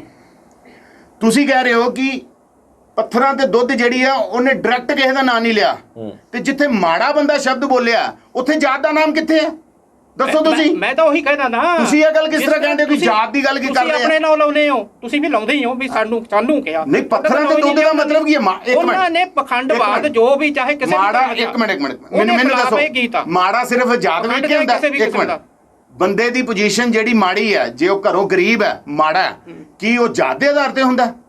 ਤੁਹਾਨੂੰ ਮੈਂ ਇਹੋ ਜਿਹੇ ਕਈ ਬਾਹਮਣ, ਪੰਡਤ, ਰੋੜੇ, ਖੱਤਰੀ ਸਾਰੇ ਦੱਸਦੇ ਨੇ ਜਿਹੜੇ ਗਰੀਬੀ ਰੇਖਾ ਤੋਂ ਥੱਲੇ ਰਹਿੰਦੇ ਪਏ। ਮੈਂ ਇੱਥੇ ਮਾੜੇ ਇਹੋ ਜਿਹੇ ਜੱਟ ਤੁਹਾਨੂੰ ਦੱਸ ਦਿਆਂਗਾ ਜਿਹੜੇ ਗਰੀਬੀ ਰੇਖਾ ਤੋਂ ਮਾੜੇ ਰਹਿੰਦੇ ਪਏ। ਮਾੜਾ ਕਹਿੰਦਾ ਹੈ ਜਾਤੀ ਪਾਤੀ ਤੌਰ ਤੇ ਮਾੜਾ। ਗੱਲ ਇੱਥੇ ਮਾੜੇ ਦਾ ਮਤਲਬ ਆਰਥਿਕ ਤੌਰ ਤੇ ਕਿਹਾ, ਦਾ ਜਾਤ ਵੱਲੋਂ ਨਹੀਂ ਕਿਹਾ ਇਹਦਾ। ਨਹੀਂ ਕਿਹਾ। ਫਿਰ ਇਸੇ ਤਰ੍ਹਾਂ ਜਿਹੜਾ ਤੁਸੀਂ ਗੱਲ ਕਰਦੇ ਹੋ, ਉਹ ਪੱਥਰਾਂ ਦੇ ਦੁੱਧ ਕੌਣ ਪਾਉਂਦਾ? ਕੌਣ ਪਾਉਂਦਾ ਦੱਸੋ ਨਾ। ਮਾੜੇ ਕੌਣ ਨੇ? ਨਹੀਂ, ਕੌਣ ਇਸ ਦੇ ਵਿੱਚ ਮਾੜੇ ਕੌਣ ਨੇ? ਨਹੀਂ ਮਾੜੇ ਕੌਣ ਹੈ? ਮਾੜਾ ਤੇ ਕੋਈ ਵੀ ਹੋ ਸਕਦਾ। ਜਾਤ ਮੇਰੀ ਜਾਤ ਮਰਾਇਆ ਮਾੜਾ ਵੀ ਜਾਤ ਤੇ ਦੇਖੋ, ਜੇ ਉਹ ਕਹਿੰਦਾ ਨਾ ਮੈਨੂੰ ਜਾਤ ਵੇਖ ਕੇ ਮੈਨੂੰ ਦੁਤਕਾਰਿਆ ਜਾਂਦਾ, ਫਿਰ ਤੁਸੀਂ ਇਹ ਸ਼ਬਦ ਬਦਲਦੇ। ਉਹਨੇ ਮਾੜਾ ਕਿਹਾ ਕਿ ਮਾੜਿਆਂ ਨੂੰ ਮੁੱਕੀਆਂ ਤੇ ਤਗੜੇ ਨੂੰ। ਉਹਦਾ ਵੀ ਇੰਡੀਕੇਟਰ ਉਹਨੇ ਰਵਿਦਾਸ ਦਾ ਨਾਮ ਲੈ ਕੇ ਦਿੱਤਾ। ਰਵਿਦਾਸ ਜੀ ਦਾ ਉਹਨੇ ਨਾਮ ਬਾਅਦ ਰਵਿਦਾਸ ਕੱਲਾ ਨਹੀਂ, ਰਵਿਦਾਸ ਜੀ, ਗੁਰੂ ਰਵਿਦਾਸ ਜੀ। ਹਾਂ, ਗੁਰੂ ਰਵਿਦਾਸ ਜੀ ਸਿਆਣੇ ਹੋ ਮੇਰੇ ਤੋਂ, ਮੈਂ ਤੁਹਾਨੂੰ ਟੋਕਣਾ ਪੈ ਰਿਹਾ, ਮੈਨੂੰ ਮਾੜਾ ਲੱਗਦਾ ਪਿਆ। ਮੇਰੇ ਦਿਲ 'ਚ ਬਹੁਤ ਕੁਛ ਹੈ ਰਵਿਦਾਸ ਦੇ ਪ੍ਰਤੀ, ਕੋਈ ਗੱਲ ਨਹੀਂ। ਤੁਸੀਂ ਰਵਿਦਾਸ ਕਹਿ ਸਕਦੇ ਹੋ, ਪਤਾ ਨਹੀਂ ਤੁਸੀਂ ਕਿਸ ਆਧਾਰ ਤੇ ਕਹਿੰਦੇ ਹੋ। ਅਸੀਂ ਤੇ ਸ਼੍ਰੀ ਗੁਰੂ ਰਵਿਦਾਸ ਜੀ ਮਹਾਰਾਜ ਕਵਾਂਗੇ। ਬਹੁਤ ਮਹਾਨ ਰਾਈਬਰ ਹੋਏ ਨੇ ਸਾਡੇ। ਤੁਸੀਂ ਸਿੱਧਾ ਰਵਿਦਾਸ ਕਹਿੰਦੇ ਹੋ, ਨਾ ਅੱਗੇ ਸ਼੍ਰੀ ਲਾ ਰਹੇ ਹੋ, ਨਾ ਪਿੱਛੇ ਜੀ ਲਾ ਰਹੇ ਹੋ, ਨਾ ਗੁਰੂ ਕਹਿ ਰਹੇ ਹੋ। ਸ਼੍ਰੀ ਗੁਰੂ ਰਵਿਦਾਸ ਜੀ ਮਹਾਰਾਜ ਜਿਹੜਾ ਵਿੱਚ ਨਾਮ ਉਹਨਾਂ ਨੇ ਲਿਆ ਨਾ, ਉਹਨਾਂ ਨੇ ਉਹ ਇਹੀ ਇੰਡੀਕੇਟਰ। ਤੁਸੀਂ ਰਣਜੀਤ ਬਾਵਾ ਨੂੰ ਉਹਨਾਂ ਨੂੰ ਰਣਜੀਤ ਬਾਵਾ ਨੂੰ ਉਹਨਾਂ ਨੂੰ ਕਹਿ ਕੇ ਬੁਲਾ ਰਹੇ ਹੋ, ਔਰ ਰਵਿਦਾਸ ਜੀ ਨੂੰ ਰਵਿਦਾਸ ਕਹਿ ਕੇ ਬੁਲਾ ਰਹੇ ਹੋ। ਮਤਲਬ ਜੀ ਤੁਸੀਂ ਰਣਜੀਤ ਬਾਵਾ ਨੂੰ ਕਹਿ ਕੇ ਲਗਾ ਰਹੇ ਹੋ। ਲੋਕਾਂ ਦੀ ਉਹ ਗੱਲ ਕੀਤੀ ਕਮਾਲ ਹੋਈ ਤੁਹਾਡੇ ਵਾਲੀ। ਜਿਹੜੇ ਸਤਿਗੁਰੂ ਰਵਿਦਾਸ ਜੀ ਮਹਾਰਾਜ ਜੀ ਦੇ ਵਰਗ ਦੇ ਲੋਕ ਜਿਹਨਾਂ ਸਦੀਆਂ ਤੋਂ ਮਾੜਾ ਕਿਹਾ ਗਿਆ ਵਾ, ਸਮਝੇ ਨਾ, ਉਹਨਾਂ ਨੂੰ ਹੀ ਉਹਨਾਂ ਨੇ ਇਹ ਕਿਹਾ ਕਿ ਉਹਨਾਂ ਨੇ ਕੀ ਕਿਹਾ ਰਵਿਦਾਸ ਜੀ ਦੀ ਬਾਣੀ ਬਾਰੇ, ਗੁਰੂ ਰਵਿਦਾਸ ਜੀ ਦੀ ਬਾਣੀ ਬਾਰੇ ਉਹਨਾਂ ਨੇ ਕੀ? ਉਹਨਾਂ ਨੇ ਕਿਹਾ ਵੀ ਇਹ ਵੀ ਕੱਢ ਦੋ, ਫਿਰ ਜੇ ਤੁਹਾਨੂੰ ਜੇ ਇਹਨੂੰ ਰਵਿਦਾਸ ਸਤਿਗੁਰੂ ਰਵਿਦਾਸ ਜੀ ਨੂੰ ਵੀ ਤੁਸੀਂ ਨਾ ਮੰਨੋ, ਠੀਕ ਹੈ ਨਾ? ਕਿਉਂ? ਇਹ ਕਦੋਂ? ਨਹੀਂ, ਉਹ ਤਾਂ ਉਹੀ ਗੱਲ ਲਾਈਨ ਦੱਸੋ ਕੀ ਕਿਹਾ। ਜੇ ਤੁਸੀਂ ਮਾੜੇ ਦੇ ਜਾਤ ਆਧਾਰ ਤੇ ਹੀ ਲੋਕਾਂ ਨੂੰ ਵਹਿਮਾਂ ਭਰਮਾਂ ਪਖੰਡਾਂ ਦੇ ਆਧਾਰ ਤੇ ਹੀ, ਤਾਂ ਫਿਰ ਉਹ ਤਾਂ ਵਹਿਮਾਂ ਉਹਨਾਂ ਨੇ ਕਿਹਾ ਕਿ ਗੁਰੂ ਘਰ ਜਿਹੜੇ ਆ, ਗੁਰੂ ਘਰ ਗੋਦ ਦੇ ਆਧਾਰ ਤੇ ਵੰਡ ਲਏ ਤੁਸੀਂ। ਇਹ ਗੱਲ ਕੀਤੀ ਹੈ ਨਾ? ਉਹੀ ਗੱਲ ਹੋਈ ਨਾ, ਇਹ ਗੱਲ ਕੀਤੀ ਹੈ ਨਾ? ਫਿਰ ਇਹ ਗੱਲ ਜਾਤ-ਪਾਤ ਦਾ ਆ ਗਿਆ ਵਿੱਚ, ਮੈਂ ਕਨਸੈਪਟ ਤਾਂ ਆ ਹੀ ਗਿਆ। ਜੇ ਤੁਸੀਂ ਨਹੀਂ ਮੰਨਣਾ ਤੇ ਗੁਰੂ ਰਵਿਦਾਸ ਜੀ ਦੀ ਬਾਣੀ ਨੂੰ ਭੁਲਾ ਦਿਓ, ਆ ਗੱਲ ਕੀਤੀ ਉਹਨਾਂ ਨੇ, ਠੀਕ ਹੈ? ਅਸੀਂ ਮੰਨਦੇ ਆ। ਦੇਖੋ, ਜਿਹੜੀ ਗੱਲ ਹੈ ਉਹ ਹੈ। ਸੂਰਜ ਨੂੰ ਰੋਸ਼ਨੀ ਦੇਣ ਤੋਂ ਅਸੀਂ ਰੋਕ ਨਹੀਂ ਸਕਦੇ, ਉਦਾਂ ਇਹੀ ਸੱਚ ਤੇ ਪਰਦਾ ਨਹੀਂ ਪਾ ਸਕਦੇ। ਮੈਂ ਇਸ ਚੀਜ਼ ਨੂੰ ਸਮਝਦਾ ਵਾਂ। ਅਸੀਂ ਮੰਨਦੇ ਆ ਕਿ ਕਿਤੇ ਨਾ ਕਿਤੇ ਹਲੇ ਜਾਤੀ ਵਿਤਕਰਾ ਹੈ। ਹਾਲਾਂਕਿ ਸਾਡਾ ਇੱਥੇ ਵਿਸ਼ਾ ਨਹੀਂ ਹੈ, ਸਾਡਾ ਵਿਸ਼ਾ ਤੇ ਸਿਰਫ ਗੀਤ ਹੈ, ਔਰ ਉਸ ਗੀਤ ਦੇ ਵਿੱਚ ਜਾਤ ਦਾ ਕਿਤੇ ਨਾਮ ਨਹੀਂ ਹੈ। ਇਸੇ ਸਿਸਟਮ ਦੇ ਖਿਲਾਫ ਅਰੋੜਾ ਸਾਹਿਬ, ਆਪਾਂ ਸ਼ਾਇਦ ਵਿਸ਼ੇ ਤੋਂ ਭਟਕ ਰਹੇ ਹਾਂ। ਉਹ ਵੀ ਜਾਤ ਵੱਲ ਤੇ ਆਣਾ ਹੀ ਨਹੀਂ, ਆਪਾਂ ਵਿਸ਼ੇ ਤੋਂ ਭਟਕ ਰਹੇ ਹਾਂ। ਜਾਤ ਦਾ ਵਿਸ਼ਾ ਹੈ ਹੀ ਨਹੀਂ। ਤੁਸੀਂ ਇੱਕ ਗੱਲ ਕੀਤੀ ਸੀਗੀ ਕਿ ਸਿੱਧੇ ਤੌਰ ਤੇ ਕੋਈ ਟਿੱਪਣੀ ਸਾਡੇ ਸਮਾਜ ਵੱਲੋਂ ਕੀਤੀ ਗਈ ਹੋਵੇ ਜਾਂ ਕੋਈ ਇਹੋ ਜਿਹੇ ਸ਼ਬਦ ਜਿਹੜੇ ਨਹੀਂ ਬੋਲਣੇ ਚਾਹੀਦੇ ਸੀ, ਸਾਡੇ ਸਮਾਜਿਕ ਕਿਸੇ ਅਹੁਦੇਦਾਰ ਨੇ ਇਹੋ ਜਿਹੇ ਸ਼ਬਦ ਬੋਲੇ ਹੋਣ। ਮੈਂ ਕਿਸੇ ਦਾ ਨਾਮ ਨਹੀਂ ਲੈਣਾ ਚਾਹੂੰਗਾ, ਤੁਹਾਡੇ ਹੀ ਸਮਾਜ ਦੇ ਇੱਕ ਇਹੋ ਜਿਹੇ ਸ਼ਖਸ ਨੇ ਜਿਨ੍ਹਾਂ ਨੇ ਸਿੱਧੇ ਤੌਰ ਤੇ ਇਹ ਕਿਹਾ ਸੀਗਾ ਕਿ ਉਹ ਕਿਸੇ ਇਹੋ ਜਿਹੇ ਮਾਂ ਪਿਓ ਦੀ ਗੰਦੀ ਔਲਾਦ ਹੈ। ਕੀ ਤੁਹਾਨੂੰ ਲੱਗਦਾ ਹੈ ਕਿ ਕਿਸੇ ਸਿੰਗਰ ਦੇ ਜਾਂ ਚਲੋ ਕਿਸੇ ਵੀ, ਆਪਾਂ ਇੱਕ ਜਾਤੀ ਤੌਰ ਤੇ ਗੱਲ ਕਰਦੇ ਹਾਂ, ਕਿਸੇ ਦੇ ਮਾਪਿਓ ਬਾਰੇ ਇੰਨੀ ਚੀਜ਼ ਕਹਿਣਾ, ਇਹ ਟਿੱਪਣੀ ਕਰਨਾ ਸਹੀ ਹੈ? ਤੇ ਮੇਰੇ ਖਿਆਲ ਨਾਲ ਗਲਤ ਕਿੱਥੇ ਗਿਆ? ਇਹਦੇ 'ਚ ਗਲਤ ਕੀ ਹੈ? ਜਦ ਇੱਕ ਸਿੰਗਰ ਜਿਹਦੇ ਲੱਖਾਂ ਫਾਲੋਅਰ ਹੈ, ਉਹ ਇੱਕ ਸਸਤੀ ਸ਼ੋਹਰਤ ਲੈਣ ਵਾਸਤੇ, ਥੋੜੇ ਜਿਹੇ ਪੈਸੇ ਕਮਾਉਣ ਵਾਸਤੇ ਕਿਸੇ ਦੀਆਂ ਧਾਰਮਿਕ ਭਾਵਨਾਵਾਂ ਨੂੰ ਆਹਤ ਕਰ ਸਕਦਾ, ਉਹਨੂੰ ਚੰਗਾ ਕੌਣ ਕਹੇਗਾ? ਨਹੀਂ, ਜਦੋਂ ਆਪਾਂ ਪਹਿਲਾਂ ਇੱਕ ਮਾਂ ਪਿਓ ਦੀ ਗੰਦੀ ਔਲਾਦ ਆ, ਮਾਂ ਪਿਓ ਨੂੰ ਗੰਦਾ ਨਹੀਂ ਕਿਹਾ। ਆਪਾਂ ਬਾਲੀਵੁੱਡ ਦਾ ਸਵਾਲ ਰੱਖਿਆ ਸੀਗਾ। ਬਾਲੀਵੁੱਡ ਦੇ ਜਦੋਂ ਇਸ ਗੱਲ ਤੇ ਪਹਿਲਾਂ ਵੀ ਕਈ ਵਾਰੀ ਡਿਬੇਟਸ ਹੋ ਚੁੱਕੀਆਂ ਸੀਗੀਆਂ, ਉਹਦੇ ਵਿੱਚ ਇੱਕ ਗੱਲ ਕਹੀ ਗਈ ਸੀਗੀ ਕਿ ਜੋ ਵੀ ਤੱਥ ਉਸ ਫਿਲਮ ਦੇ ਵਿੱਚ ਰੱਖੇ ਗਏ ਉਹ ਫਰੀडम ਆਫ ਸਪੀਚ ਹੈ, ਤੇ ਤੁਹਾਨੂੰ ਨਹੀਂ ਲੱਗਦਾ ਕਿ ਇਹ ਵੀ ਗਾਣਾ ਫਰੀडम ਆਫ ਸਪੀਚ ਦੇ ਤਹਿਤ? ਮੈਂ ਦੱਸਦਾ ਹਾਂ, ਹਾਂ ਬਿਲਕੁਲ ਠੀਕ ਹੈ ਤੁਹਾਡਾ ਸਵਾਲ। ਉਹ ਵਿੱਚੋਂ ਸਾਡਾ ਤੁਸੀਂ ਸਵਾਲ ਪਹਿਲੇ ਵੀ ਕੀਤਾ ਸੀ, ਉਹ ਰਹਿ ਗਿਆ ਸੀ। ਉਹ ਅਸੀਂ ਅੱਗੇ ਸਪੀਚ ਦੇ ਵਿੱਚ ਤੇ ਫਿਰ ਇਹ ਵੀ ਤੁਸੀਂ ਗੱਲ ਕਰ ਰਹੇ ਹੋ ਪੀਕੇ ਔਰ ਓ ਮਾਈ ਗॉड ਦੀ, ਠੀਕ ਹੈ। ਮੈਂ ਤੁਹਾਨੂੰ ਦੋਨਾਂ ਫਿਲਮਾਂ ਦਾ ਜਿਹੜਾ ਉਹ ਵਿਸ਼ਲੇਸ਼ਣ ਦੱਸ ਦਿੰਦਾ ਵਾਂ ਜੀ। ਤੁਸੀਂ ਉਸ ਫਿਲਮਾਂ ਨੂੰ ਲੈ ਕੇ ਜਿਹੜਾ ਪ੍ਰਚਾਰ ਕਰ ਰਹੇ ਹੋ, ਉਹ ਤੁਸੀਂ ਕਰ ਰਹੇ ਹੋ ਫਿਲਮ ਦੇ ਵਿੱਚ ਦੇ ਪਾਰਟਸ ਕੱਢ ਕੇ। ਸੁਣੋ ਮੇਰੀ ਪ੍ਰਚਾਰ ਨਹੀਂ ਕਰ ਰਹੇ, ਮੈਂ ਸਿਰਫ ਇੱਕ ਵਿਚਾਰਧਾਰਾ, ਮੈਂ ਵਿਚਾਰਧਾਰਾ ਦੀ ਗੱਲ ਕਰਦਾ। ਚਲੋ ਮੈਂ ਤੁਸੀਂ ਨਹੀਂ ਕਹਿੰਦਾ, ਜੋ ਦੁਨੀਆ ਕਰ ਰਹੀ ਹੈ। ਡਾਇਰੈਕਟ ਅਟੈਕ ਕੀਤੇ ਗਏ ਨੇ ਜੋ ਰਣਜੀਤ ਬਾਵੇ ਨੂੰ ਬਚਾਉਣ ਵਾਸਤੇ ਜਿਹੜੀ ਓ ਮਾਈ ਗॉड ਔਰ ਪੀਕੇ ਫਿਲਮ ਨੂੰ ਢਾਲ ਬਣਾ ਕੇ ਪੇਸ਼ ਕੀਤਾ ਜਾ ਰਿਹਾ, ਮੈਂ ਉਹਦੇ ਤੇ ਗੱਲ ਕਰਾਂਗਾ ਜੀ। ਕਿ ਢਾਲ ਬਣਾਇਆ ਜਾ ਰਿਹਾ ਉਹ ਚੰਦ ਸੀਨਾਂ ਨੂੰ ਕੱਢ ਕੇ, ਜਿਹਦੇ ਵਿੱਚ ਆਮਿਰ ਖਾਨ ਜਾਂ ਪਰੇਸ਼ ਰਾਵਲ, ਅਰੇ ਸੁਣਤੇ ਲੋ ਨਾ, ਅਰੇ ਸੁਣਤੇ ਲੋ ਨਾ, ਥੋੜਾ ਸਭ ਸ਼ਬਦਾਂ ਨੂੰ ਹੀ ਕੱਢਿਆ। ਇਹਦੇ ਵਿੱਚ ਚੰਦ ਸ਼ਬਦ, ਹਾਂ ਮੈਂ ਦੱਸ, ਉਹਦੇ ਵਿੱਚ ਵੱਡੇ ਸੀਨੇ ਤੇ ਚੰਦ ਸ਼ਬਦ ਨੇ। ਪੂਰੀ ਗੱਲ ਸੁਣ ਲਓ, ਉਸ ਤੋਂ ਬਾਅਦ ਤੁਸੀਂ ਮੇਰੀ ਗੱਲ ਦਾ ਆਨਸਰ ਦੇ ਦਿਓ। ਸ਼ਾਇਦ ਤੁਸੀਂ ਜਿਹੜੀ ਗੱਲ ਕਹਿੰਦੇ ਹੋ ਮੇਰੀ ਪੂਰੀ ਗੱਲ ਸੁਣਨ ਤੋਂ ਬਾਅਦ ਨਾ ਕਹੋ। ਉਹ ਜੋ ਢਾਲ ਬਣਾਇਆ ਜਾ ਰਿਹਾ ਉਹ ਵਿੱਚੋਂ ਸ਼ਬਦ ਕੱਢ ਕੇ ਬਣਾਇਆ ਜਾ ਰਿਹਾ ਜੀ, ਲੇਕਿਨ ਕਲਾਈਮੈਕਸ ਤੇ ਕੋਈ ਨਜ਼ਰ ਨਹੀਂ ਮਾਰ ਰਿਹਾ। ਅੱਜ ਦੀ ਡੇਟ ਦੇ ਵਿੱਚ ਜੇ ਓ ਮਾਈ ਗॉड ਦੇ ਵਿੱਚ ਪਰੇਸ਼ ਰਾਵਲ ਨੇ ਇਸ ਚੀਜ਼ ਨੂੰ ਧੱਕੀਆਂ ਨੂੰ ਸੀ ਕਿਹਾ, ਇਸ ਚੀਜ਼ ਨੂੰ ਬੇਕਾਰ ਕਿਹਾ, ਤੇ ਅਖੀਰ ਦੇ ਵਿੱਚ ਜਦੋਂ ਭਗਵਾਨ ਕ੍ਰਿਸ਼ਨ ਉਹਨੂੰ ਦਰਸ਼ਨ ਦਿੰਦੇ ਆ, ਉਦੋਂ ਅੱਖਾਂ ਨਹੀਂ ਖੁੱਲਦੀਆਂ ਉਹਦੀਆਂ, ਉਦੋਂ ਉਹ ਭਗਵਾਨ ਨੂੰ ਮੰਨਣ ਨਹੀਂ ਲੱਪੰਦਾ। ਨੰਬਰ 1 ਪੀਕੇ ਫਿਲਮ ਦੇ ਵਿੱਚ ਜਦੋਂ ਉਹਨੇ ਤਵੀਜ਼, ਉਹਨੇ ਗਾਤਰੇ ਦਾ, ਉਹਨੇ ਮੌਲੀ ਦਾ, ਉਹਨੇ ਹਰ ਚੀਜ਼ ਦਾ ਵਿਰੋਧ ਕੀਤਾ ਕਿ ਭਈ ਇਹ ਕਿਉਂ ਮੰਨਦੇ ਹੋ, ਐਂਡ ਤੇ ਉਹਨੇ ਕੀ ਕਿਹਾ ਤੁਹਾਨੂੰ ਕਿ ਇਹ ਵਿਸ਼ਵਾਸ ਹੈ, ਇਹਦੇ ਨਾਲ ਤੁਹਾਡਾ ਕੋਈ ਸੁਧਰਦਾ ਨਹੀਂ, ਲੇਕਿਨ ਇੱਕ ਵਿਸ਼ਵਾਸ ਹੈ ਤੁਹਾਨੂੰ ਉਸ ਚੀਜ਼ ਨਾਲ, ਉਸ ਤੁਹਾਨੂੰ ਮਾੜੇ ਮਾਹੌਲ ਦੇ ਨਾਲ ਲੜਨ ਵਾਸਤੇ ਉਹਦੀ ਤਾਕਤ ਮਿਲਦੀ ਹੈ। ਵਿਸ਼ਵਾਸ ਦੇ ਤਹਿਤ ਕਹਿ ਸਕਦੇ ਨੇ ਕਿ ਸਿਰਫ ਸਾਈਕੋਲੋਜੀਕਲ ਗੇਮ ਹੈ। ਤਾਂ ਵਿਸ਼ਵਾਸ ਹੀ ਹੈ, ਹੋਰ ਹੁੰਦਾ ਕੀ ਹੈ? ਮਨ ਦਾ ਵਿਸ਼ਵਾਸ ਹੈ, ਹਿਊਮਨ ਸਾਈਕੋਲੋਜੀ ਹੈ ਕਿ ਯੈਸ, ਉਹ ਤੇ ਹੈ ਹੀ ਹੈ, ਹਰ ਥਾਂ ਤੇ ਹੋਏਗੀ। ਆਪਣਾ ਵਿਸ਼ਵਾਸ ਹੈ, ਤੁਹਾਡਾ ਵਿਸ਼ਵਾਸ ਹੈ। ਤੁਸੀਂ ਬਿਮਾਰ ਹੁੰਦੇ ਹੋ, ਪੈਰਾਸੀਟਾਮੋਲ ਖਾ ਕੇ ਪ੍ਰੋਟੈਸਟ ਕਰਨ ਦਾ ਕੋਈ ਵਿਸ਼ਾ ਹੀ ਨਹੀਂ ਰਹਿ ਗਿਆ। ਪ੍ਰੋਟੈਸਟ ਕਰਨ ਦਾ ਕਿਉਂ ਨਹੀਂ ਵਿਸ਼ਾ? ਤੁਸੀਂ ਸਾਡੀਆਂ ਜਿਹੜੇ ਸੈਂਟੀਮੈਂਟਸ ਆ, ਸਾਡੇ ਸੈਂਟੀਮੈਂਟ ਆ ਕਿ ਸਾਡਾ ਵਿਸ਼ਵਾਸ ਹੈ, ਤੁਸੀਂ ਸਾਡੇ ਵਿਸ਼ਵਾਸ ਤੇ ਅਟੈਕ ਕਰ ਰਹੇ ਹੋ। ਕਿਉਂ ਕਰ ਰਹੇ ਹੋ? ਤੁਸੀਂ ਕੌਣ ਹੁੰਦੇ ਹੋ ਸਾਡੇ ਵਿਸ਼ਵਾਸ ਤੇ ਅਟੈਕ ਕਰਨ ਤੇ? ਤੁਹਾਨੂੰ ਕਿੰਨੇ ਅਥੋਰਾਈਜ਼ ਕੀਤਾ? ਨਾ ਜਾਂ ਕਿਸੇ ਸੰਵਿਧਾਨ ਨੇ ਕੀਤਾ, ਜਾਂ ਕਿਸੇ ਆਪਣਾ ਕਾਨੂੰਨ ਨੇ ਕੀਤਾ, ਜਾਂ ਕਿਸੇ ਸਮਾਜ ਨੇ ਕੀਤਾ? ਤੇ ਦੱਸੋ ਤੁਸੀਂ ਕੌਣ ਹੁੰਦੇ ਹੋ ਕਿਸੇ ਦੇ ਵਿਸ਼ਵਾਸ ਤੇ, ਚਾਹੇ ਉਹ ਅੰਧ ਵਿਸ਼ਵਾਸ ਵੀ ਹੈ। ਮੈਂ ਇੱਕ ਵਾਰੀ ਮੰਨ ਲੈਣਾ ਅੰਧ ਵਿਸ਼ਵਾਸ ਹੈ, ਤੁਸੀਂ ਕੌਣ ਹੁੰਦੇ ਹੋ ਉਹਦੇ ਤੇ ਗੱਲ ਕਰਨ ਵਾਲੇ? ਕਿਆ ਤੁਹਾਨੂੰ ਸਾਡੇ ਦੇਸ਼ ਦਾ ਸੰਵਿਧਾਨ, ਸਾਡੇ ਦੇਸ਼ ਦਾ ਕਾਨੂੰਨ ਇੰਨਾ ਹੱਕ ਦਿੰਦਾ ਕਿ ਤੁਸੀਂ ਏਦਾਂ ਕਰੋ? ਜੇ ਦਿੰਦਾ ਤੇ ਫਿਰ ਪਰਚਾ ਕਿਉਂ ਦਰਜ ਹੋਇਆ? ਪ੍ਰਸ਼ਾਸਨ ਕੋਲ ਐਪਲੀਕੇਸ਼ਨ ਗਈ ਹੈ, ਜੇ FIR ਗਲਤ ਦਰਜ ਹੋਈ ਹੈ ਤੇ ਭੁਆਗੇ ਮਾਰਦੇ ਕਿ ਭਾਈ ਤੁਹਾਡੀ ਇਹ ਦਰਖਾਸਤ ਤੇ ਕਾਰਵਾਈ ਨਹੀਂ ਬਣਦੀ। ਸੰਵਿਧਾਨ 'ਚ ਇਹੋ ਜਿਹਾ ਕੁਝ ਲਿਖਿਆ ਹੀ ਨਹੀਂ ਹੋਇਆ ਕਿ ਇਹਦੇ ਤੇ FIR ਦਰਜ ਹੋ ਸਕਦੀ ਹੈ। ਪੁਲਿਸ ਨੇ ਕਿਉਂ ਕੀਤੀ FIR ਦਰਜ? ਜੇ ਸੰਵਿਧਾਨ 'ਚ ਹੈਗਾ ਕਿ ਜੇ ਇਹਨੇ ਏਦਾਂ ਬੋਲਿਆ ਇਹਦੇ ਤੇ 295 ਇਹਦੀ ਧਾਰਾ ਲੱਗਣੀ ਹੈ ਤੇ ਲੱਗੀ ਹੈ। ਅਰੋੜਾ ਸਾਹਿਬ, ਆਪਾਂ ਬਾਲੀਵੁੱਡ ਨੂੰ ਛੱਡ ਦਿੰਨੇ ਆ। ਇੱਕ ਹਰਿਆਣਵੀ ਗਾਣਾ ਆਇਆ ਸੀਗਾ ਜਿਹਦੇ ਵਿੱਚ ਬੱਚਿਆਂ ਨੂੰ ਧਾਰਮਿਕ ਦੇਵੀ ਦੇਵਤਿਆਂ ਦੇ ਕਿਰਦਾਰ ਦੇ ਵਿੱਚ ਦਿਖਾਇਆ ਗਿਆ ਸੀਗਾ, ਔਰ ਕਾਫੀ ਹਾਸਪਦ ਉਸ ਵੀਡੀਓ ਨੂੰ ਬਣਾਇਆ ਗਿਆ ਸੀਗਾ ਜੀ। ਬਿਲਕੁਲ, ਟਿੱਪਣੀ ਤਾਂ ਉਸ ਗਾਣੇ ਤੇ ਵੀ ਹੋ ਸਕਦੀ ਹੈ। ਉਸ ਗਾਣੇ ਦਾ ਕਦੀ ਜ਼ਿਕਰ ਨਹੀਂ ਹੋਇਆ। ਉਹਦਾ ਮੈਂ ਤੁਹਾਨੂੰ ਦੱਸ ਦਿੰਦਾ ਵਾਂ। ਐਕਚੁਅਲ ਹੋਇਆ ਕੀ ਹੈ, ਸਾਡਾ ਜਿਹੜਾ ਹਿੰਦੂ ਸਮਾਜ ਹੈ ਨਾ, ਇਹ ਛੇਤੀ ਕਿਤੇ ਇਹ ਚੀਜ਼ਾਂ ਨੂੰ ਸੀਰੀਅਸ ਲੈਂਦਾ ਨਹੀਂ। ਇਫੈਕਟ ਹੈ ਕਿ ਚੱਲ ਯਾਰ ਛੱਡ ਪਰਾਂ, ਸਾਨੂੰ ਕੀ, ਸਾਡੇ ਧਰਮ ਨੂੰ ਕੋਈ ਫਰਕ ਨਹੀਂ ਪੈਂਦਾ। ਇਹ ਵੱਡੀਆਂ ਚੀਜ਼ਾਂ ਨੂੰ ਆਪਾਂ ਇਗਨੋਰ ਕਰਦੇ ਹਾਂ, ਛੋਟੀ ਚੀਜ਼ ਨੂੰ ਆਪਾਂ ਹਾਈਲਾਈਟ ਕਰਦੇ ਹਾਂ। ਮੈਂ ਦੱਸਣ ਲੱਗਾ ਵਾ ਨਾ, ਉਹ ਵੱਡੀ ਹੋ ਗਈ ਜਾਂ ਛੋਟੀ ਹੋ ਗਈ, ਆ ਤਰਾਜੂ ਤੁਸੀਂ ਕਿੱਥੋਂ ਲਿਆਂਦਾ? ਨਹੀਂ, ਬਰਾਬਰ ਰੱਖੋ ਨਾ, ਉਹ ਵੀ ਗਲਤ ਹੈ, ਇਹ ਵੀ ਗਲਤ ਹੈ। ਹਾਂ ਨਹੀਂ, ਜੋ ਗਲਤ ਹੈ ਫਿਰ ਇਹ ਨਾ ਕੋਈ ਵੱਡੀ ਚੀਜ਼ ਛੋਟੀ ਚੀਜ਼। ਡਾਇਰੈਕਟ ਅਟੈਕ ਔਰ ਇਨਡਾਇਰੈਕਟ ਅਟੈਕ ਦੇ ਵਿੱਚ ਜ਼ਮੀਨ ਅਸਮਾਨ ਦਾ ਫਰਕ ਹੈ। ਪੱਥਰਾਂ ਨੂੰ ਦੁੱਧ ਨਹੀਂ, ਉਹ ਸਿੱਧਾ ਦੇ ਅਟੈਕ ਹੈ, ਹੋਰ ਕਿੱਦਾਂ ਦੋ ਕਮਿਊਨਿਟੀਜ਼ ਨੂੰ ਟਾਰਗੇਟ ਹੋਇਆ ਨਾ। ਦੋ ਵੀ ਸਾਡੀ ਹੈ, ਉਹ ਕਿਹੜੀ ਬਾਤ ਹੈ ਸਾਡੀ? ਅਸੀਂ ਜੇ ਸਾਡੇ ਗੁਰੂ ਘਰ ਬਾਰੇ ਗਲਤ ਬੋਲਿਆ ਜਾਏਗਾ ਅਸੀਂ ਬਰਦਾਸ਼ਤ ਕਰਾਂਗੇ?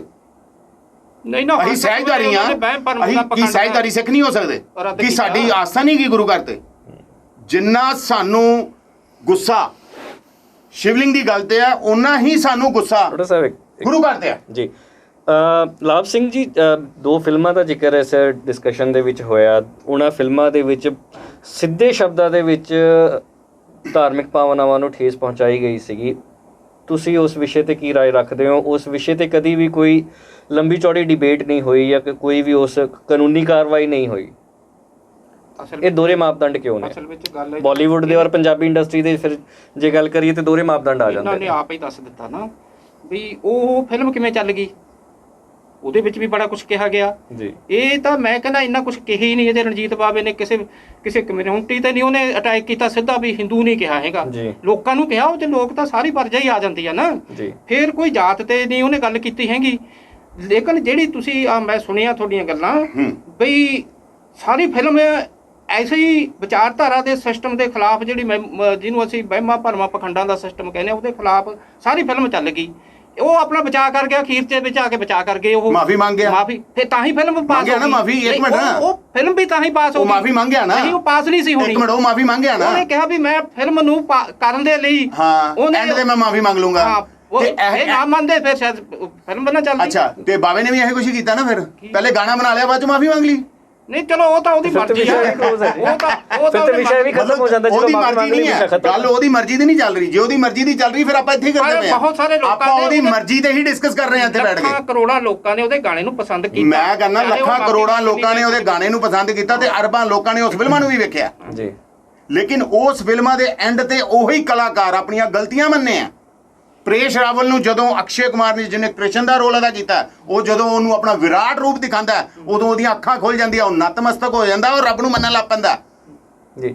ਪੀਕੇ ਦੇ ਵਿੱਚ ਵੀ ਜਿਹੜਾ ਉਹ ਕਹਿੰਦਾ ਕਿ ਮੌਲੀ ਬੰਨਾ, ਤੁਹਾਡਾ ਗਾਤਰਾ ਪਾਣਾ ਗਲਤ ਹੈ, ਇਹ ਹੈ ਉਹ ਹੈ, ਇਸ ਤਰ੍ਹਾਂ ਉਸ ਤਰ੍ਹਾਂ, ਲਾਸਟ ਤੇ ਉਹ ਕਹਿੰਦਾ ਹਾਂ ਮੈਨੂੰ ਸਮਝ ਆ ਗਈ ਹੈ ਕਿ ਇਹ ਲੋਕ ਇਹ ਕਿਉਂ ਬੰਦੇ ਆ, ਕਿਉਂਕਿ ਇਹ ਬੰਨਣ ਦੇ ਨਾਲ ਇਹਨਾਂ ਦੇ ਅੰਦਰ ਇੱਕ ਵਿਸ਼ਵਾਸ ਆ ਜਾਂਦਾ। ਜਿਹੜੇ ਇਹਨਾਂ ਤੇ ਦੁੱਖ ਤਕਲੀਫ ਆਏ ਹੁੰਦੇ ਆ, ਉਹਨਾਂ ਨਾਲ ਲੜਨ ਦੀ ਇਹਨਾਂ ਨੂੰ ਇੱਕ ਤਾਕਤ ਮਿਲਦੀ ਹੈ। ਅਰੋੜਾ ਸਾਹਿਬ, ਮੈਂ ਇੱਕ ਮਿੰਟ ਲਾਭ ਸਿੰਘ ਜੀ, ਮੈਂ ਦੂਸਰੀ ਗੱਲ ਕਰ ਰਹੇ ਹੋ, ਪੀਕੇ ਉਹ ਮਾਈ ਗੋਡ ਦੀ ਦੱਸ ਦੋ। ਮੈਂ ਪੀਕੇ ਦੀ ਗੱਲ ਕਰਨ ਲੱਗਾ ਵਾਂ। ਤੁਸੀਂ ਗੱਲ ਕਹੀ ਕਿ ਉਹਨੇ ਵਿਸ਼ਵਾਸ ਦੀ ਗੱਲ ਕੀਤੀ।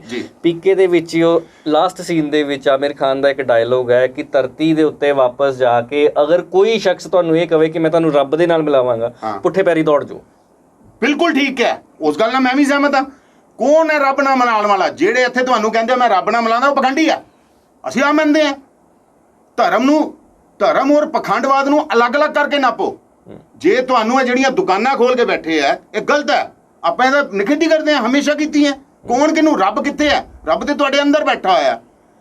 ਮੰਦਿਰ ਗੁਰਦੁਆਰੇ ਤੇ ਇਸ ਤਰ੍ਹਾਂ ਹੈ ਕਿ ਜਿਸ ਤਰ੍ਹਾਂ ਤੁਸੀਂ ਸਕੂਲ 'ਚ ਜਾ ਕੇ ਸਿੱਖਿਆ ਲੈਂਦੇ ਹੋ, ਰਸੋਈ 'ਚ ਜਾ ਕੇ ਰੋਟੀ ਪਕਾਉਂਦੇ ਹੋ, ਬੈਡਰੂਮ 'ਚ ਜਾ ਕੇ ਸੌਂਦੇ ਹੋ, ਡਰਾਇੰਗ ਰੂਮ ਦੇ ਵਿੱਚ ਆਪਣੇ ਗੈਸਟ ਨੂੰ ਬਣਾਉਂਦੇ ਹੋ, ਇਸ ਤਰ੍ਹਾਂ ਹੀ ਮੰਦਿਰ ਵੀ ਇੱਕ ਇਹੋ ਜਿਹੀ ਜਗ੍ਹਾ ਜਿੱਥੇ ਬੈਠ ਕੇ ਤੁਹਾਨੂੰ ਆਪਣੇ ਮਨ ਦਾ ਸਕੂਨ ਮਿਲਦਾ ਹੈ, ਜਿੱਥੇ ਸ਼ਾਂਤੀ ਮਿਲਦੀ ਹੈ, ਜਿੱਥੇ ਤੁਹਾਨੂੰ ਪ੍ਰੋਬਲਮਸ ਨਾਲ ਲੜਨ ਦੀ ਤਾਕਤ ਮਿਲਦੀ ਹੈ। ਗਊ ਮੂਤਰ ਨੂੰ ਹਿੰਦੂ ਸਮਾਜ ਬਹੁਤ ਜ਼ਿਆਦਾ ਮਹੱਤਤਾ ਦਿੰਦਾ ਹੈ, ਤੁਸੀਂ ਕੀ ਰਾਏ ਰੱਖਦੇ ਹੋ? ਦੇਖੋ ਗੱਲ ਤਾਂ ਫੇਰ ਉੱਥੇ ਇਹਨਾਂ ਦੇ ਗਾਣੇ ਦੇ ਵਿੱਚ ਵੀ ਇਸ ਵਿਸ਼ੇ ਤੇ ਜ਼ਿਕਰ ਹੈ, ਗਊ ਮੂਤਰ ਦੇ ਉੱਪਰ ਗਊ ਮੂਤਰ ਨੂੰ ਪਵਿੱਤਰ ਦੱਸਿਆ ਗਿਆ। ਤੁਸੀਂ ਕੀ ਰਾਏ ਰੱਖਦੇ ਹੋ? ਮੇਰਾ ਖਿਆਲ ਹੈ ਵੀ ਦੇਖੋ, ਮੈਂ ਤਾਂ ਗੁਰੂ ਗ੍ਰੰਥ ਸਾਹਿਬ ਨੂੰ ਮੰਨਦਾ ਜੀ। ਇਹਦੇ ਵਿੱਚ ਇਹਦੇ ਹੱਕ 'ਚ ਕੋਈ ਗੱਲ ਨਹੀਂ ਲਿਖੀ ਹੋਈ ਹੈਗੀ। ਗਊ ਮੂਤਰ ਜਾਂ ਗੋਹਾ ਜਾਂ ਗਊ ਦਾ ਕੁਝ ਨਹੀਂ ਲਿਖਿਆ ਉੱਥੇ। ਤਾਂ ਗਰੀਬ ਨੂੰ ਹੀ ਗਊ ਕਿਹਾ ਗਿਆ, ਪਰ ਇਹ ਲਾ ਲੈਂਦੇ ਨੇ ਦੂਜੇ ਪਾਸੇ ਨੂੰ। ਗੁਰੂ ਗੋਬਿੰਦ ਸਿੰਘ ਨੇ ਗਊ ਗਰੀਬ ਦੀ ਰੱਖਿਆ, ਜਿਹੜੀ ਵੀ ਗਊ ਦੀ ਨਹੀਂ ਗਰੀਬ ਦੀ ਰੱਖਿਆ ਕਰੋ। ਉਹ ਵੀ ਗਊ ਤੋਂ ਵਰਗਾ ਹੀ ਆ ਵਿਚਾਰਾ, ਉਹ ਵਿਚਾਰਾ ਉਹਦੀ ਰੱਖਿਆ ਕਰਨੀ ਆ ਅਸੀਂ।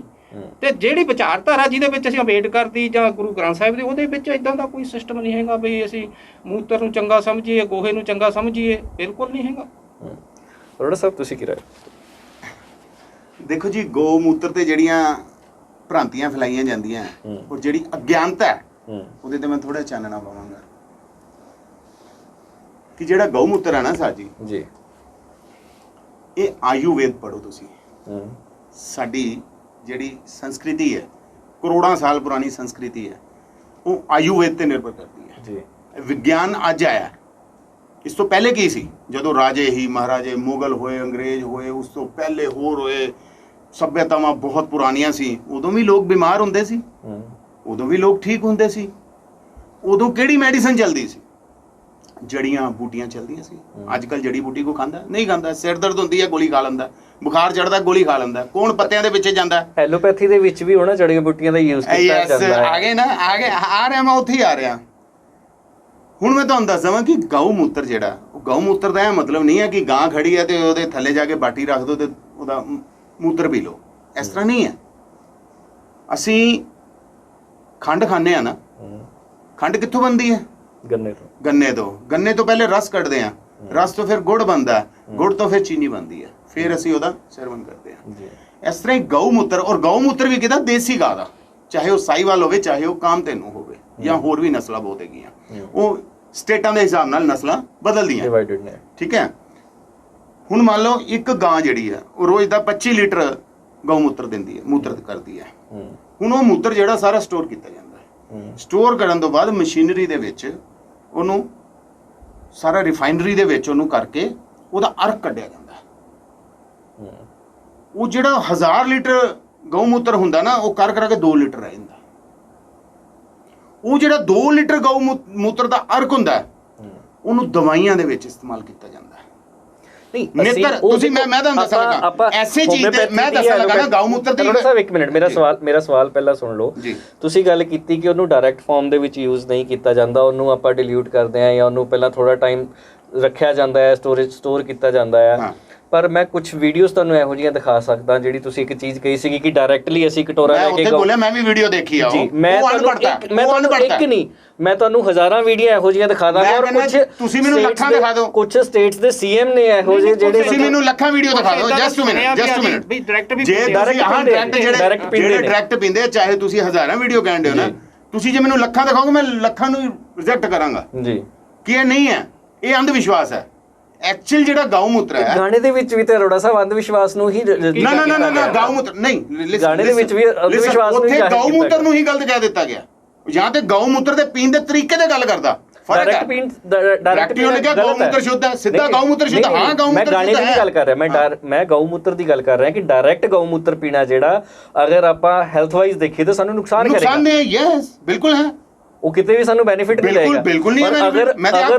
ਅਗਰ ਉਸ ਪ੍ਰਥਾ ਨੂੰ ਕਿਸੇ ਲਿਖਾਰੀ ਨੇ ਆਪਣੇ ਸ਼ਬਦਾਂ ਦੇ ਵਿੱਚ ਲਿਖਿਆ ਆ ਤੇ ਕਿਤੇ ਵੀ ਕਿੱਥੇ ਲਿਖਿਆ ਗਊ ਮੂਤਰ ਦਾ ਜ਼ਿਕਰ, ਉਹਨੂੰ ਐਕਸਪਲੇਨ ਕਰਦਾ ਨਾ ਕਿ ਗਊ ਮੂਤਰ ਤੁਸੀਂ ਇਸ ਤਰ੍ਹਾਂ ਪੀਂਦੇ ਪਏ ਹੋ, ਇਸ ਤਰ੍ਹਾਂ ਨਹੀਂ ਪੀਣਾ, ਇਸ ਤਰ੍ਹਾਂ ਪੀਣਾ। ਫਿਰ ਤੇ ਆਪਾਂ ਮੰਨਦੇ ਵੀ ਕਿ ਸਮਝਾ ਰਿਹਾ, ਲੋਕਾਂ ਨੂੰ ਬਚਾ ਰਿਹਾ। ਉਹਨੇ ਤੇ ਉਸ ਸਾਰੀ ਪद्धਤੀ ਨੂੰ ਹੀ, ਆਯੁਰਵੇਦ ਨੂੰ ਹੀ ਗਲਤ ਕਹਿ ਦਿੱਤਾ। ਨਹੀਂ ਜੀ ਨਹੀਂ, ਉੱਥੇ ਉਹਨਾਂ ਨੇ ਕਿਹਾ ਆਯੁਰਵੇਦ ਦਾ ਕਿਤੇ ਜ਼ਿਕਰ ਨਹੀਂ ਆ। ਆਯੁਰਵੇਦ ਦਾ ਕਿਤੇ ਜ਼ਿਕਰ ਨਹੀਂ ਆ। ਸ਼੍ਰੀਮਾਨ ਜੀ, ਜਦੋਂ ਇੱਕ ਚੀਜ਼ ਜਿਹੜੀ ਹੈ, ਇੱਕ ਚੀਜ਼, ਇੱਕ ਪ੍ਰੋਡਕਟ ਹੈ ਜਿਹੜਾ, ਇੱਕ ਮੈਡੀਸਨ ਹੈ ਜਿਹੜੀ, ਨਹੀਂ ਜੀ ਉਹ ਆਯੁਰਵੇਦ ਤੋਂ ਚੱਲੀ ਆ ਰਹੀ ਹੈ। ਅਸੀਂ ਉਹਨੂੰ ਰਿਜੈਕਟ ਕਰਤੇ ਤੇ ਸਮਝੋ ਆਯੁਰਵੇਦ ਨੂੰ ਰਿਜੈਕਟ ਕਰਤਾ। ਜਿਹੜਾ ਅਸੀਂ ਪੈਰਾਸੀਟਾਮੋਲ ਜਿਹੜੀ ਟੈਬਲੇਟ ਖਾਂਦੇ ਆ, ਉਹਦੇ ਵਿੱਚ ਪੈਰਾਸੀਟਾਮੋਲ ਦਾ ਸਾਲਟ ਹੁੰਦਾ, ਅਸੀਂ ਪੈਰਾਸੀਟਾਮੋਲ ਦੇ ਸਾਲਟ ਨੂੰ ਹੀ ਰਿਜੈਕਟ ਕਰ ਦਾਂਗੇ ਤੇ ਇਹਦਾ ਮਤਲਬ ਇਹ ਐਲੋਪੈਥਿਕ ਨੂੰ ਰਿਜੈਕਟ ਕਰਤਾ? ਨਹੀਂ ਜੀ, ਉਹ ਗਊਮੂਤਰ ਦਾ ਜਿਹੜਾ ਸਿੰਪਲ ਹੈ। ਉਹਨਾਂ ਨੇ ਕਿਹਾ ਵੀ ਤੁਸੀਂ ਉਹਨੂੰ ਸ਼ੁੱਧ ਸਮਝਦੇ ਹੋ, ਇੱਕ ਬੰਦੇ ਨੂੰ ਅਸ਼ੁੱਧ ਸਮਝਦੇ ਹੋ। ਕਿੱਥੇ ਗਿਆ ਕਨਸੈਪਟ ਦੇ ਵਿੱਚ ਹੈ? ਗਾਣੇ ਦੇ ਵਿੱਚ ਦੱਸੋ ਕਿੱਥੇ ਗਿਆ? ਗਾਣੇ ਚ ਗਿਆ, ਗਾਣੇ ਦੇ ਵਿੱਚ ਜ਼ਿਕਰ ਹੈ। ਕਿਹਾ ਉਹਨਾਂ ਨੇ ਗਰੀਬਰੇ ਦੀ ਸ਼ੋਅ ਮਾਰੀ, ਗਊਮੂਤ ਸ਼ੁੱਧ ਹੈ। ਉਹੀ ਮੈਂ ਕਹਿਣਾ ਨਾ। ਹਾਂ, ਉਹਦੇ ਵਿੱਚ ਜਾਤ ਕਿੱਥੋਂ ਆ ਗਈ?